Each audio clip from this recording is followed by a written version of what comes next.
là là, je la refais 10 fois, dis donc. Salam alaikum à tous. Bienvenue dans ce nouvel épisode de Mes Bricolos. Merhaba bikoum à tous. Je suis content. On prend l'habitude. On fait plus d'une émission par semaine, plus d'un segment comme ça par semaine de Mes Bricolos. Et à chaque fois, j'essaye de vous parler d'un projet différent. Et à chaque fois, je commence une petite introduction comme ça. Et j'aime bien parce que ça me permet aussi de vous parler un petit peu de de ce dont on va discuter dans cette émission. Et dans cette introduction, je l'ai dit plusieurs fois dans les vidéos, voilà, je suis designer marocain, je vis à Marrakech, je travaille à Marrakech. Et il y a un établissement, un lieu qui est très important pour moi, très important parce que ben voilà, c'est quelque chose qui m'a influencé dans la compréhension de cette esthétique marocaine, de ce savoir-faire artisanal, enfin de tout ce que ça peut regrouper comme, enfin, tout ce côté majestueux du Maroc et de cette ville de Marrakech et de cet art et de cet artisanat.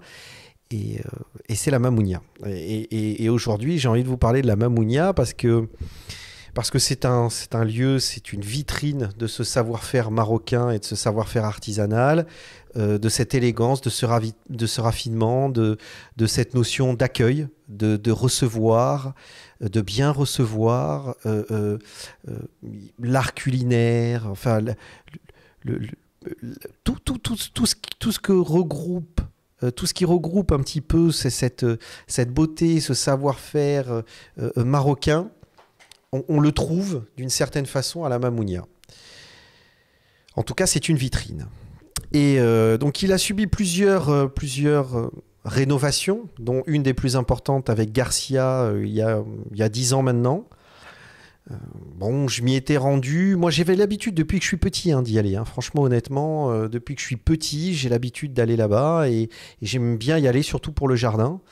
Mais j'aime bien y aller aussi parce que, en termes d'inspiration, quand on voit ce travail artisanal, c'est absolument magnifique.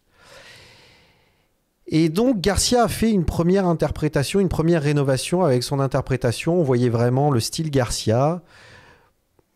Honnêtement, à part quelques pièges, j'étais pas extrêmement fan, voilà, tout simplement, de la rénovation de Garcia, mais il y avait quelques bonnes idées. Je trouvais certaines approches intéressantes. Et puis après, j'ai entendu parler que Patrick Join allait redécorer les restaurants de la Mamounia. Et là, franchement, je me suis dit génial. Vraiment, je vous le dis honnêtement, je me suis dit génial. Alors évidemment, à choisir, j'aurais évidemment préféré que ce soit moi qui le fasse en tant que designer. Vraiment, et pourquoi je dis j'aurais préféré? Parce qu'avec Patrick, on a fait exactement la même école, on a la même formation.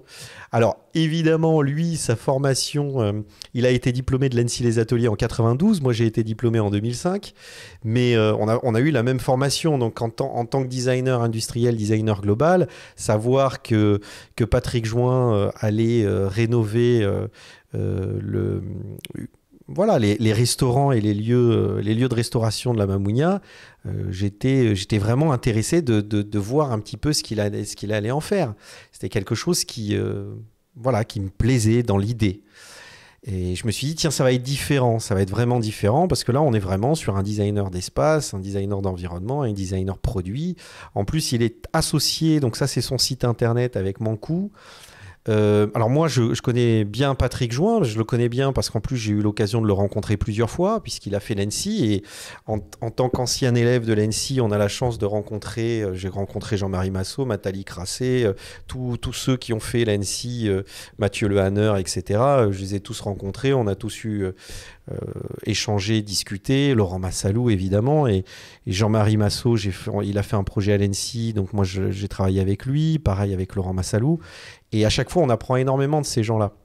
Et Patrick Join, je sais qu'il je lui avais posé une question, il m'avait répondu et je sais que ça m'avait suivi dans ma carrière professionnelle. C'est que je lui avais dit, Patrick, voilà, quand tu proposes un projet de design, est-ce que tu fais plusieurs propositions à ton client ou est-ce que tu arrives avec une seule proposition?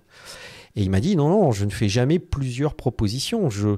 Et il m'a expliqué qu'en fait, à partir d'un moment où un client démarche un designer, c'est que d'une certaine façon, le designer va lui amener une vision personnel du projet que le client souhaite réaliser. Donc, c'est pas donner la possibilité au client de faire les choix créatifs, c'est le mettre dans une situation qui n'est pas confortable. En tant que designer, on est des professionnels, on a fait des grandes études de design, donc à nous de prendre cette responsabilité et d'arriver et d'être force de proposition. Et j'avais trouvé ça, son approche très intéressante, parce que pour le coup, la place du designer, c'est un peu équivalent alors si je fais une comparaison un peu capillotractée, mais vous comprendrez, c'est-à-dire un peu au médecin. Quand vous allez chez le médecin et que vous avez des symptômes, le médecin ne vous propose pas 3 types de médicaments différents ou de traitements différents, on va dire, plutôt que de médicaments. Il peut vous en proposer plusieurs, mais 3 types de traitements différents en disant tu choisis celui que tu préfères. Il dit écoute, voilà, vu les pathologies, voilà ce que je te conseille de faire. Et je pense que le designer a ce rôle-là, d'une certaine façon, c'est-à-dire d'arriver, d'être force de proposition, d'arriver avec une certaine forme de conviction et de pouvoir proposer ce qu'il y a de mieux pour le client et pour le projet. Et bien évidemment, d'écouter les critiques et d'adapter le projet en conséquence, mais d'arriver avec une proposition forte. Et c'était lui qui m'avait fait ce commentaire que j'avais trouvé très intéressant. Et j'ai toujours beaucoup aimé les créations de Patrick Join, alors de façon inégale, bien sûr, mais parce qu'on ne peut pas tout aimer non plus, mais il avait, au début de sa carrière, moi j'étais encore étudiant, il avait fait un projet pour Cartel, qui s'appelle Optique, qui est toujours disponible à la distribution, hein, c'est-à-dire vous pouvez toujours acheter ce petit caisson coloré chez Cartel. Il est toujours édité. Et on croirait que c'est une petite boîte, tout ce qu'il y a de plus basique. Alors vous avez 2 types de boîtes, une boîte ouverte et une boîte avec un couvercle. Et vous avez différents types de coloris. Mais en fait, cette création, je crois qu'il avait fait début des années 2000. Mais en fait, la particularité de cette création, c'est qu'elle est faite, le matériau, c'est un polycarbonate par injection de gaz. Teinté dans la masse pour celles qui sont colorées, pour les petites boîtes qui sont colorées. Mais la particularité de cette création, c'est qu'il avait questionné, ou en tout cas il avait interprété et donné sa propre vision du design non standard. Parce qu'en fait, alors ça c'est de mémoire, parce que quand j'avais discuté avec lui, il me l'avait expliqué, mais c'est de mémoire, je peux me tromper, mais j'ai essayé de trouver sur Internet des articles qui parlaient de ça, mais j'en ai vu nulle part, donc c'est de mémoire, hein. Ça remonte à quand même 20 ans. Cette discussion, un peu moins, mais quasiment. Donc, il m'avait expliqué qu'en fait, quand c'était injecté, au moment où le moule s'ouvrait, normalement, il y a des éjecteurs qui viennent pousser l'objet pour qu'il tombe dans un bac. Et lui avait calculé le temps de refroidissement pour que la matière sèche plus lentement. Et donc, viennent se déformer, créer en fait ces effets d'optique et de transparence.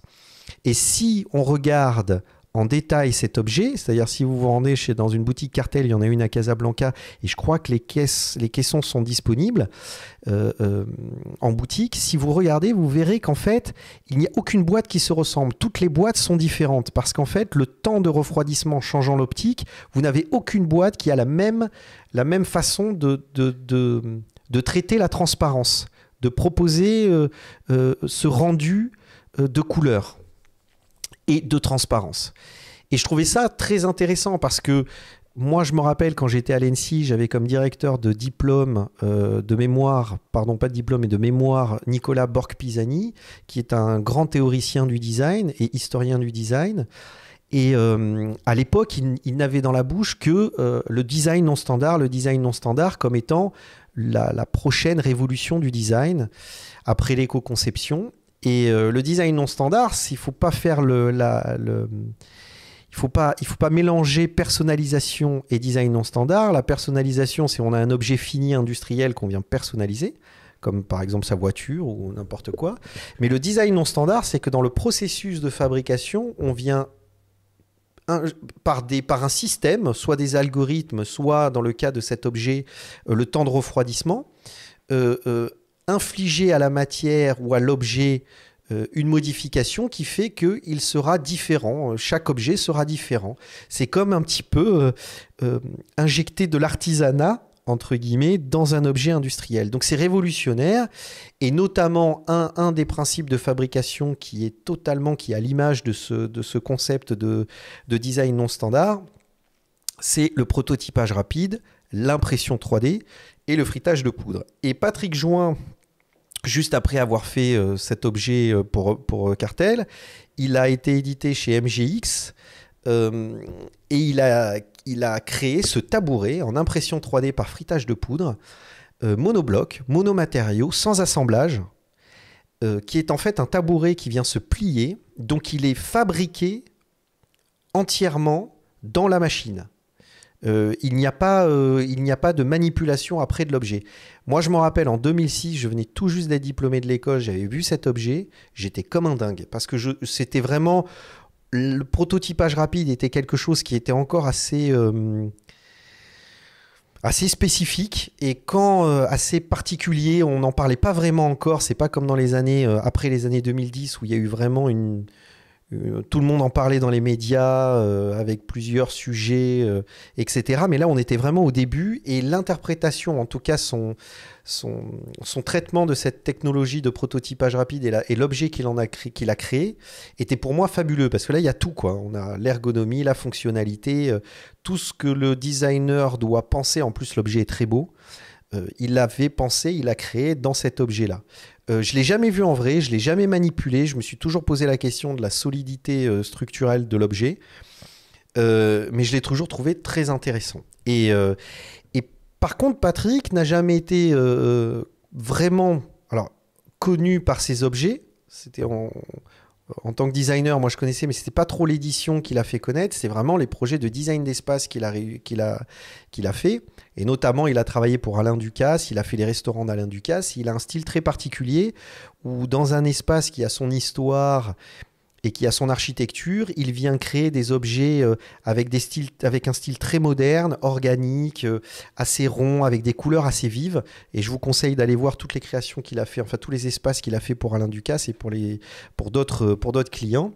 Mais là, on va parler de la Mamounia, puisque ce petit préambule et ce petit sujet sur Alain Ducasse, sur Patrick Join me permet d'arriver au projet qu'il a fait pour la Mamounia. Donc vous comprenez, en vous parlant un petit peu de Patrick Join, de mon engouement, c'est-à-dire de cet intérêt, parce que ça fait quand même pas mal de temps que je le suis. Et en plus, comme j'ai eu l'occasion de discuter avec lui et comme on a fait la même école, voilà, on me dit que Patrick Join travaille sur la Mamounia, moi je suis content. Et donc les premières photos de ses réalisations arrivent, donc j'ai entendu des interviews de lui. Alors il parle des lanternes qu'il a créées, donc on les voit sur les images, donc il explique ce travail de transparence, de verre. Alors il dit qu'il a travaillé vraiment, que tous les objets ont été faits sur mesure, que tout a été créé pour le lieu. Les assises, qui s'est inspiré des salons marocains. Alors, je trouve ça intéressant. Après, moi, quand je regarde, c'est vrai que, étant designer marocain, passionné par cette civilisation, quand je vois des motifs, je les analyse, je les comprends. Quand il me parle de salon marocain, j'en ai travaillé plusieurs. J'ai travaillé plusieurs interprétations du salon marocain. Donc, j'ai beaucoup étudié le salon marocain. J'ai fait des conférences sur ce sujet. Donc, je m'intéresse, je regarde son traitement de couleurs, son traitement de matière. Donc, on retrouve ces lanternes, voilà, les petits fauteuils. Bon, je trouve l'objet intéressant, passe pas. Alors, en ce qui me concerne, moi, je vais pas dire j'aime pas, parce que ça, c'est le goût de. C'est chacun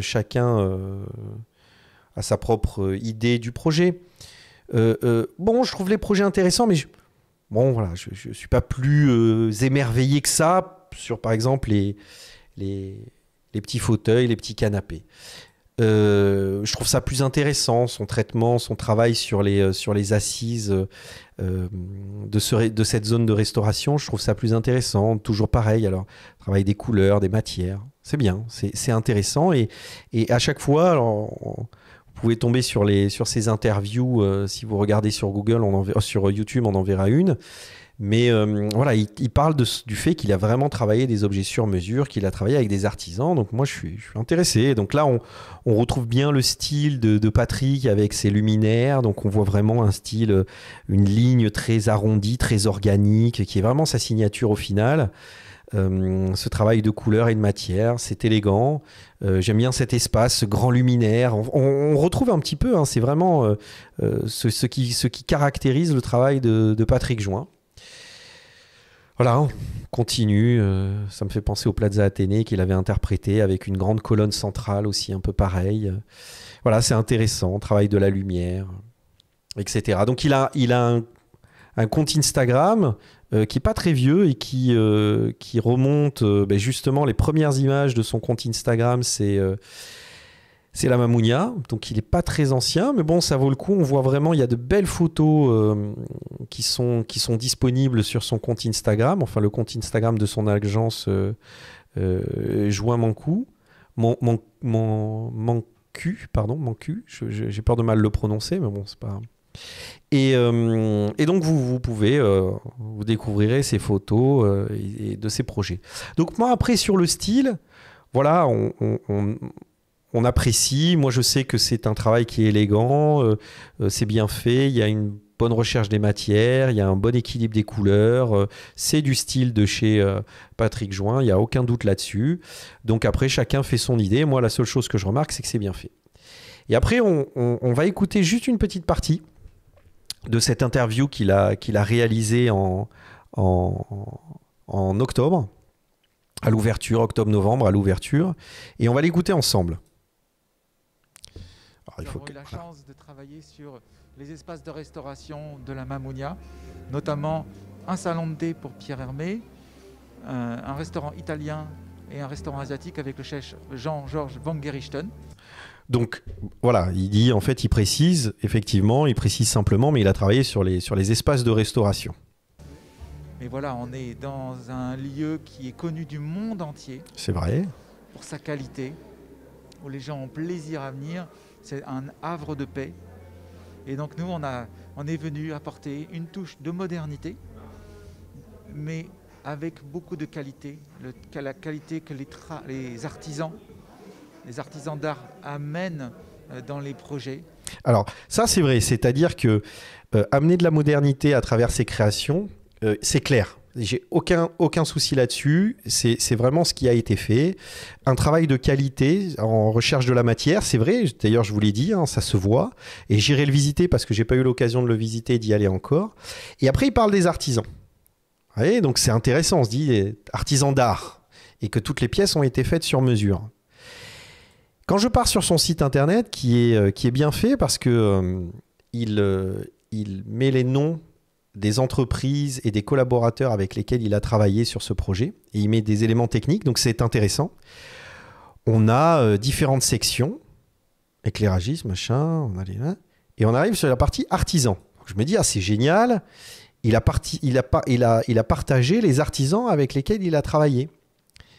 Et c'est intéressant parce qu'après on peut les solliciter, c'est très intéressant. Dans toute la liste, il n'y a pas une entreprise marocaine, il n'y a pas un artisan marocain, ce ne sont que des artisans étrangers, européens. Alors là, ça me pose un petit problème. C'est-à-dire que c'est là où je trouve que le discours est un petit peu... c'est un peu dommage.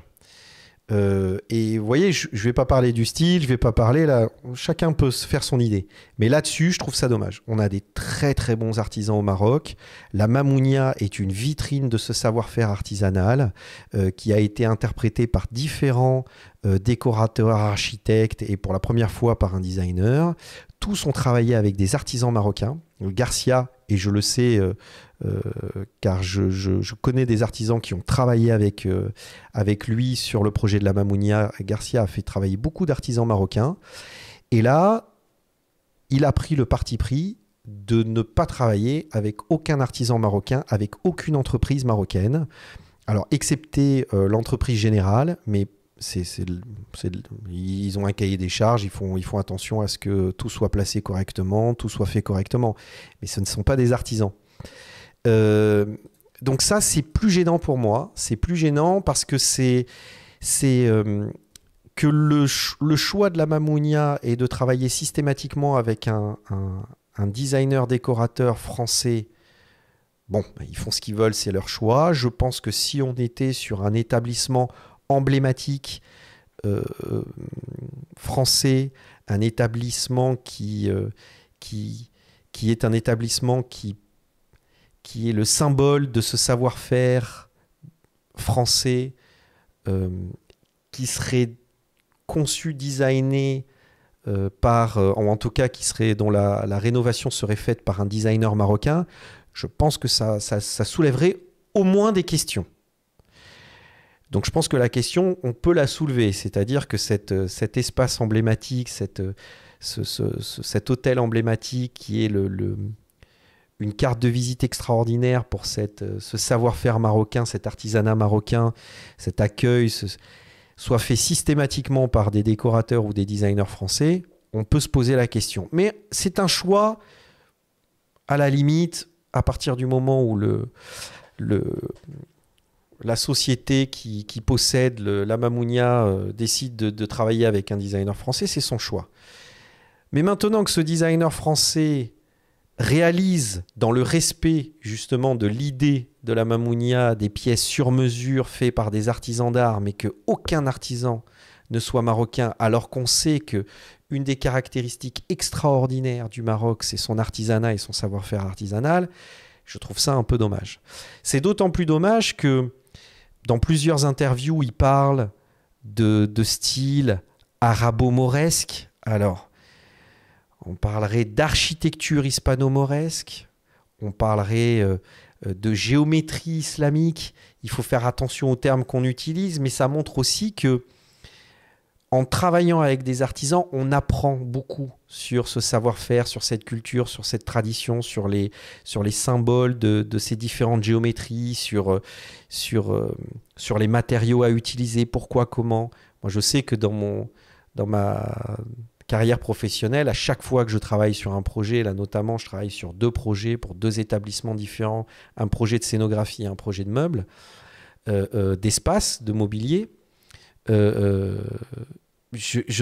chaque fois, il me tarde de travailler avec des artisans et je laisse toujours un espace pour que l'artisan s'exprime dans ma création parce que je trouve ça absolument fabuleux et j'apprends énormément d'eux.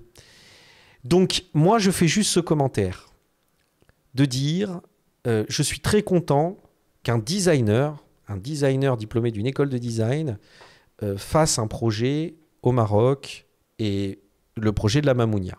Ok. C'est super, ça permet d'avoir une approche différente. Je constate effectivement qu'il a dessiné des objets avec un style moderne, c'est vrai.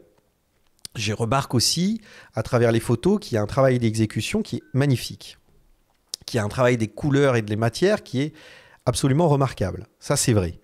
On peut juger, j'aime pas, mais ça encore, c'est libre à chacun. Par contre, le fait qu'il n'ait pas travaillé avec des artisans, le fait que dans son équipe, il n'ait pas sollicité des historiens marocains ou même des artisans ou peut-être même des créateurs marocains. Je trouve ça un peu dommage. Quand vous regardez l'équipe qui a participé au projet, il n'y en a pas un.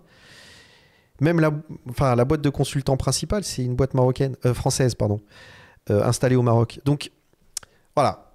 Moi, je pose simplement cette question et je me dis, c'est peut-être un petit peu dommage, mais ça n'enlève pas à l'intérêt du projet et à la qualité du projet. C'est juste que aujourd'hui, en tant que Marocain, en tant que sur des établissements iconiques comme ça, est-ce que le travail, ce travail doit être fait dans l'envie et dans la dynamique de faire cette valorisation et cette promotion de ce savoir-faire marocain, que ce soit dans le domaine du design, que ce soit dans le domaine de l'artisanat, etc., dans tous les domaines de la création et de ce savoir-faire marocain.